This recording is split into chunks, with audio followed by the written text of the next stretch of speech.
हुकूमत तहम्मुल से काम ले रही है, हमें कोई जल्दी नहीं है। ये जितना ज़्यादा भाग रहा है कि एक तरफ अंदर बैठा हुआ है, दूसरी तरफ शिबली फराज साहब मोहतरम जो हैं वो लिख के दे रहे हैं कि ये वो घर पे नहीं है, और 5 मिनट बाद 10 मिनट के बाद वो उसी घर से टेलीविजन पे जो है आके तकरीर शुरू कर देते हैं। यानी इनको इन सारी चीज़ों में कोई शर्म या भी नहीं आती कि मैंने क्या स्टैंड लिया, और ये अपने जो सपोर्टर्स हैं उनके आगे बेनकाब हो रहा है।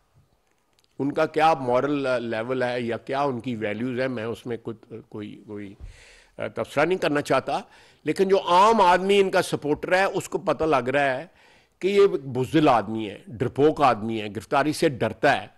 आप गिरफ्तार भी होंगे, लेकिन हमें अब आपकी गिरफ्तारी की जल्दी कोई नहीं है।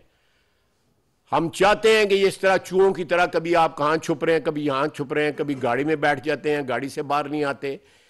मैं दस्तबदस्ता अदालतों से अर्ज़ करूँगा कि उसको जिस तरह बाकी सियासतदानों के साथ जो है माजी के अंदर जो है कानून और कायदे के मुताबिक करें।